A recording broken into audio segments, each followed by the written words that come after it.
All right, looks like we're going to be starting here shortly. Just make sure I got everything connected. All right. Just doing a couple of quick checks, make sure. Come on, gotta make it so I can hear it. Okay, there we go, and then we'll make it live. All right, we're connected. Yep, connected. Got that going. Let's go check one other thing. Okay, we're connected. Okay. All right, I'm just going to make sure that everything's working correctly before I actually start talking. It looks like we're getting some lagging, and I think we'll be good here in a moment. So let's go ahead and let it roll while I verify that it's taking. And while that's happening, I can just say a quick howdy. Howdy. All right. Okay. I have to say that it's been a struggle getting this Raspberry Pi IRL stream working, but I believe I've got it working now. So I've just got a little temporary video camera casing for the Raspberry Pi IRL stream. I do have this little button capability where I can kind of click it and make it go on and off, or take it off stream. And I'm using a remote means to trigger the listener for the stream coming from the Raspberry Pi into my virtual machine in the cloud. All right. And this past weekend I was down in New Braunfels, had some things to do with someone's getting married, so we might as well go attend that event, and had a real good time, and ended up picking up a few adult beverages in the wine variant.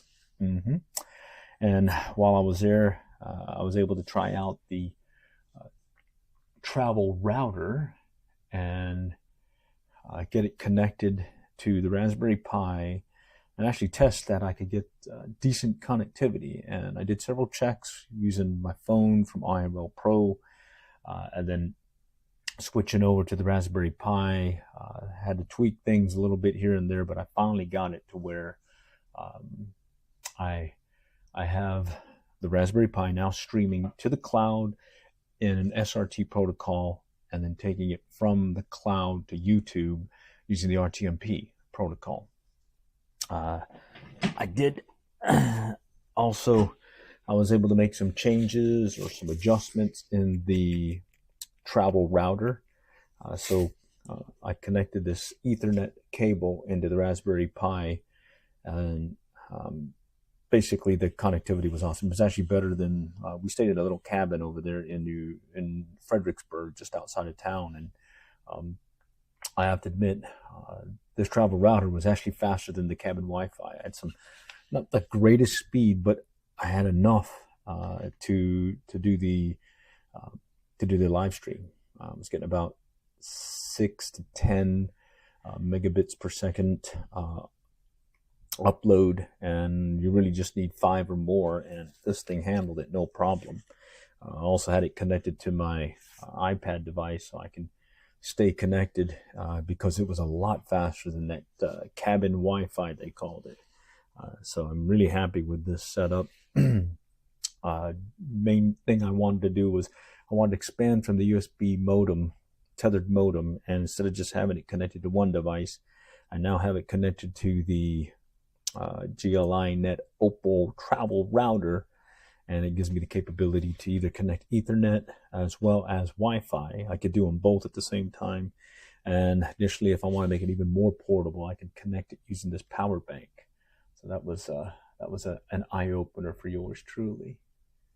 Okay. Other things that seemed to kind of slow things up at first was I had to make some adjustments in the Wi-Fi, or correction, the microphone I was using. I was initially using a condenser mic that plugged into the back of the Raspberry Pi, and it was tethered to the Raspberry Pi. Now that I have this set up, this wireless lav mic, I have it connected using the transmitter from the Raspberry Pi. And it's going to be tough to show you what I mean because of this this angle. But I got this little mirror from my significant other, and I think I might be able to at least give you an idea what is out there. So I'm going to put this here, and that is there's the little camera. Got a little housing here. I just used some hot glue. This is the button that I can turn off the stream with a toggle. I just will tap, it'll turn it off, turn it on from the Raspberry Pi standpoint.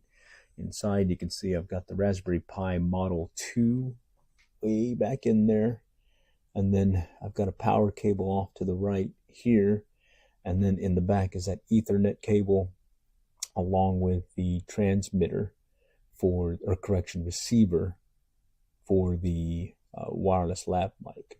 Okay, let's see. I don't know if you can get a really good view of it. Yeah, okay. Let me see if I can move it back a little bit. Maybe a little bit more, like so. You can see that.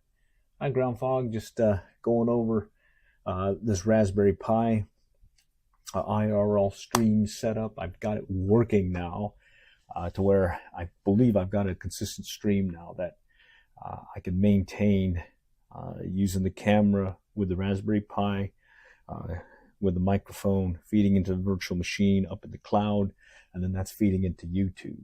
And it's supposed to give me a little bit more robust stream in that with that SRT protocol. I can be in a lower bandwidth environment. So like this past weekend when I was in New Braunfels out in the country in a low bandwidth area, I got some really good streams out there because I had this travel router right here. And it was a lot faster than the cabin Wi-Fi. So I'm really happy with that setup. Additionally, the other thing that I really liked about this was from a power bank standpoint, I can pretty much run a good 6 hours off that power bank into the router. And then from the Raspberry Pi standpoint, I did a quick test, just another power bank there. And I would say I was getting probably a good 3 to 4 hours plus on the Raspberry Pi. It doesn't take up much energy or battery power. So that's been a real boon to my spirits here, because what I really want to do is be able to just set this camera aside, be in some lower coverage areas, and still be able to fish and still talk with you using this remote or this wireless lav mic. So I can I'll be fishing away and I can say, hi, hey, here's what I'm doing. If I need to switch points of view, I can just take the camera, move it over and show you that point of view, and then just keep going with just a continual stream. So I think with that setup, I'm hoping that might be the game changer when it comes to in real life streaming, live streaming. Okay, and I just made a real quick impromptu case. I just repurposed one of these plastic like index card, recipe card boxes, put in a little hot glue gun and poke some holes into the deal. And like I was showing earlier, see if I can get you another view of it. Right there. This is the camera. It's inside this case. There's a little toggle switch, and back there you can see the Raspberry Pi. Okay. And the big thing about this is I do like the ability to make some changes through the command prompt into the Raspberry Pi. I made it headless, so I had to make some changes to maintain the connectivity when I went from a monitor and a keyboard to taking the monitor and keyboard off and working off of another computer. And from there, it's been pretty good. Just a few tweaks here and there, but bottom line, I do like this. I can lift it up a little bit. I'm pretty much at this point just tethered because I've got that Ethernet cable to my home Wi-Fi. But when I'm connected to this baby here, I can just walk about all I want and still give you some pretty decent streams, I'm hoping. And from what I'm looking at right now, the stream is looking really good in what I'm seeing online. Very, very, very happy with this. A little bit brutal. I had to do a lot of stuff to get this thing working, but I finally got everything tweaked out and everything. There's one more thing that I'm going to add to this, and I'm going to try doing an auto switch or scene switcher. So what happens is if I do lose connectivity, I can force the virtual machine to switch over to another scene and basically stream that while I get connected again.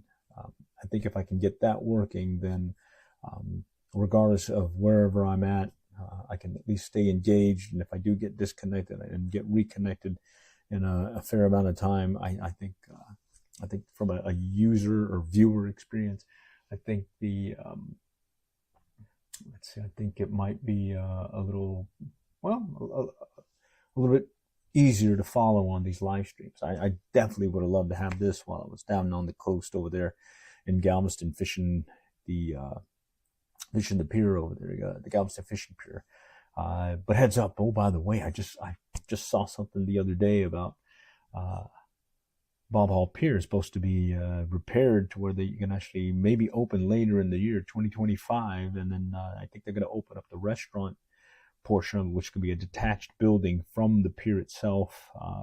I think that's going to be opening up in 2026. And one of the things I really loved about Bob Hall Pier, that's when I was growing up, that was one of my favorite piers to go to because you can catch anything there.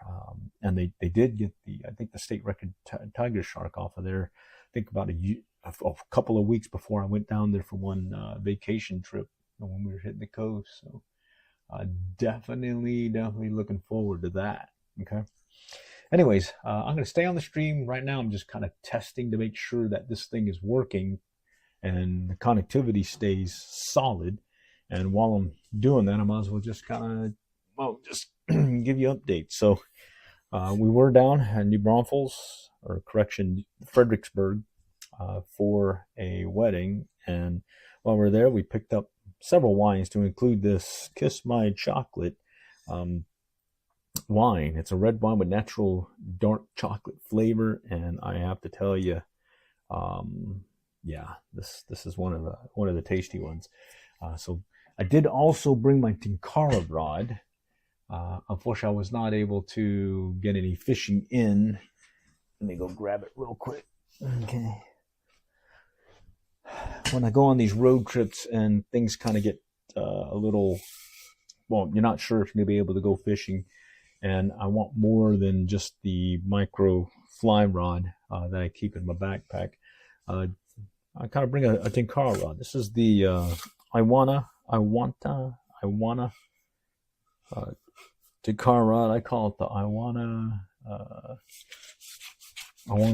Tinkara fly rod, and I ended up getting one. I forgot when I got it, but there was some sale going on, and yeah, it was pretty fun. And here I kind of have everything set up right now to got a little rubber band, got a little olive woolly bugger here, and in short order I can just undo the rubber band, pull this out, get the I think it's like 7 pieces, get it telescoped out, and I could be already fishing that quickly. All right. There is a couple of places that I really was interested in hitting when I was heading down to Fredericksburg, specifically Llano, the city of Llano. There's the Llano River that goes right down the middle, and there's this one part that really had me interested because there was there's a dam, then it goes from the river into a little creek-like, lower flow area, and yeah, that was just itching to be Tinkara fish, because I guarantee I could have probably kind of Euro nymph styled some of those places. So I was really looking forward to that. But unfortunately, we're not able to wet a line this past weekend. But I surely was ready in case that happened. Okay. other than that, looks like the stream is staying pretty solid. This is nice. Yeah, I definitely like it. Okay, let's see if I can move stuff around here. All right, and then this is that wireless mic. Other things I've got here, I've got my iPad is what I'm using to maintain the chat. So from a hardware perspective, I would have this Raspberry Pi connected to the travel router, so I stay connected online and start getting that SRT protocol video up to the cloud. And from here, I'm able to, my iPad, be able to monitor the chat and just make sure either one, I'm listening on my earbud, the sound, so I can see that the sound is pretty solid. There is a little latency there. It's like maybe a 2 to 3 second delay between what's actually happening versus what's being streamed online. But other than that, it's staying pretty good. The other thing is I can stay connected with y'all. So I can just say, hi, everyone. Okay.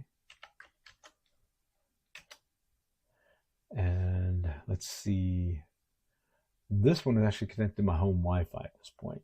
But when I was out and about, I had this connected to my 5G hotspot on my phone.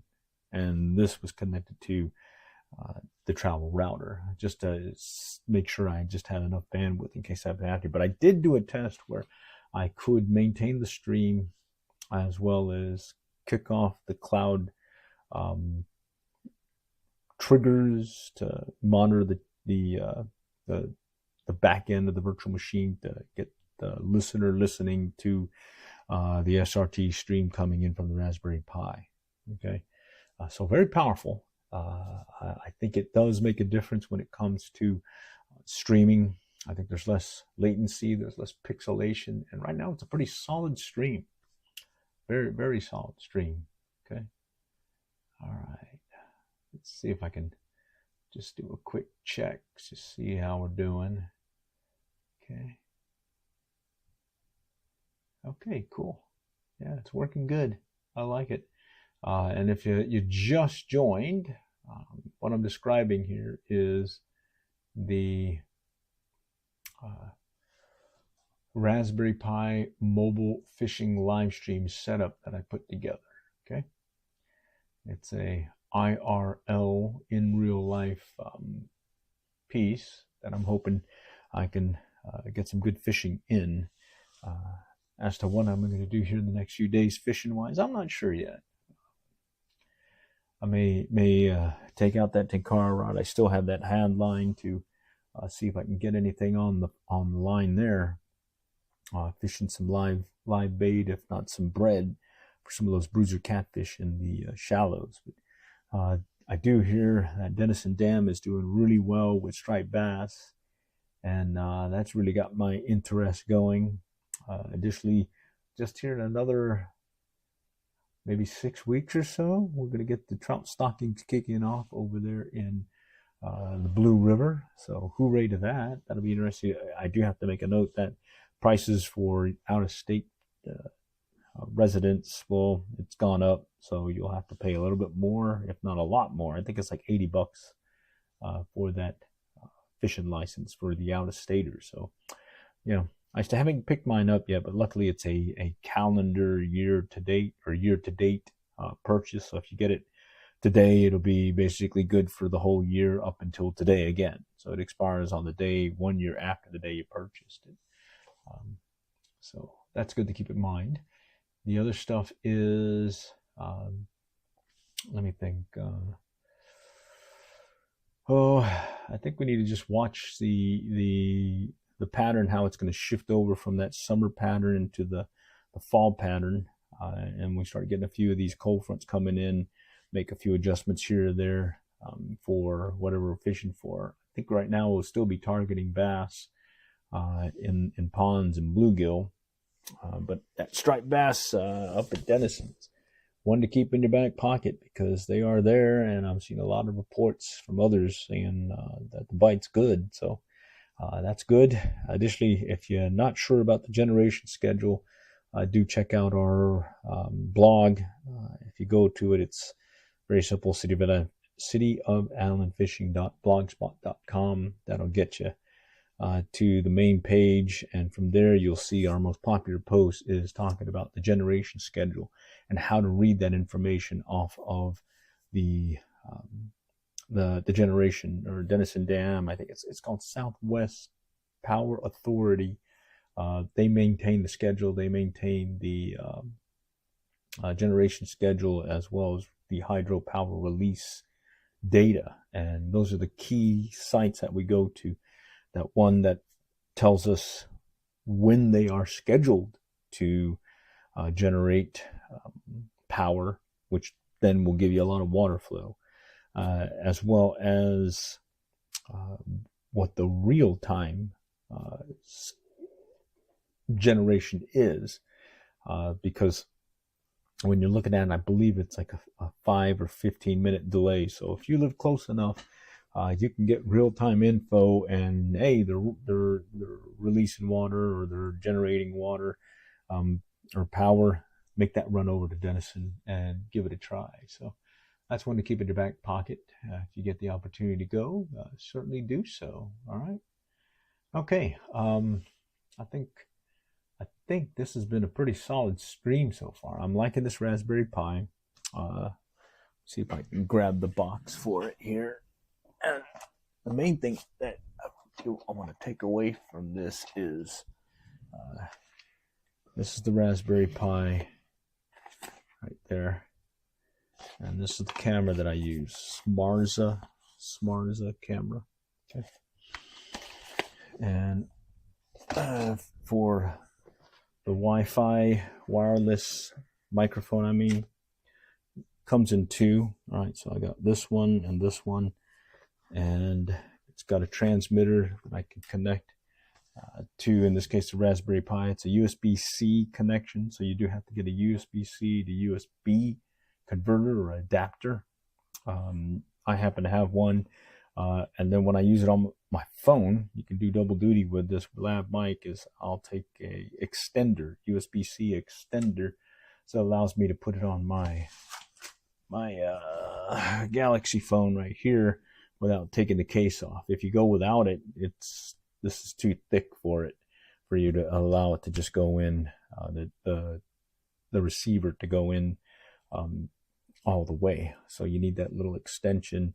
Once you have that extension, it's game over. You can do all kinds of stuff. I can do the IRL Pro off my camera app and feeding into the virtual machine into YouTube, or in this case, I can do the Raspberry Pi. Hardware-wise, Raspberry Pi, travel router to stay connected, and then from there, because I want to maintain the chat, I've got an iPad. When I'm out in the field, I actually have another phone, just basically a phone that has no data plan. Got it for like $20. It was on sale at our Kroger grocery store. And from there, all I do is I use it to connect wirelessly to that travel router right here. And from there, that's how I'm getting online and being able to monitor the chat as well. And it's not a bad option, since it's basically one-time purchase versus those other services that you have to pay a premium, if like a subscription. You just one and done, you paid for it. The only thing I'm really paying extra is this USB tethered modem right here, right there, that I have, and I've been able to expand on it because I've got that travel router to allow me to connect Ethernet as well as Wi-Fi, and I'm able to use more than one device off this one tethered modem. Since the Raspberry Pi that I have here, the Model 2B, does not have a Wi-Fi adapter. It's straight Ethernet connection. Okay. All right. I think that is it for now. Believe this is going to be a pretty good form factor piece when I'm out there doing a little fishing. All right. So let's go ahead and close out the stream. how I'm going to do it. From here,